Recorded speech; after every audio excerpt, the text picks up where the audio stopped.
Hi friends, ನಮಸ್ತೆ. ನಾನು ನಿಮ್ಮದು ತುಮಕೂರು. ನೋಡಿ, ಇದು ಟಿಪ್ಟೂರಲ್ಲಿ ಒಂದು ಟೀ ಅಂಗಡಿ ಮಾಡಿ ನೋಡಿದಂಥ ರಿಟೈರ್ಮೆಂಟ್ ದೃಶ್ಯ. ತಗೊಂಡು ಇವಾಗ ಕಾಫಿ. ಹಾಂ, ಧರ್ಮಣ್ಣ ನೋಡು, ಏನು ಕಾರಣ ಈ ಥರ ಬೋಲ್ಡ್?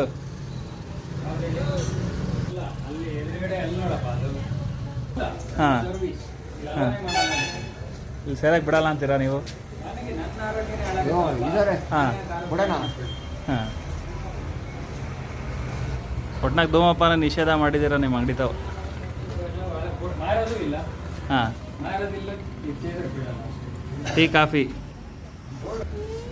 ಧರ್ಮಣ್ಣ, ಕಾಫಿ ಟೀ, ಅದಕ್ಕೆ ನೀವು ಮಾಸ್ಕ್ ಹಾಕಿರೋದು?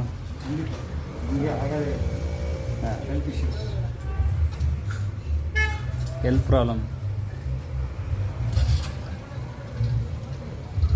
ನೋಡಿ ಧರ್ಮಣ್ಣ, ಅಣ್ಣವ್ರನ್ನ ಅಣ್ಣಂತನ ಹಾಕ್ತಾರೆ ಅವ್ರಿಗೆ. ಏನು ಸರ್, ಆ ಏಜಲ್ಲೂ ಟೀ ಮಾಡ್ಕೊಂಡು ನೀವು ಈ ಏಜಲ್ಲೂ ರಿಟೈರ್ಮೆಂಟ್ ಏಜಲ್ಲೂ ವ್ಯಾಪಾರ ಮಾಡ್ಕೊಂಡು ಏನೋ ಮಾಡಬೇಕು ಅಂತ ಹೊಡೆದಾಡ್ತಿದ್ದೀರಲ್ಲ. ಸುಮ್ಮನೆ ಕುತ್ಕೊಂಡ್ರಿ ಆರೋಗ್ಯ ಬರಲ್ಲ.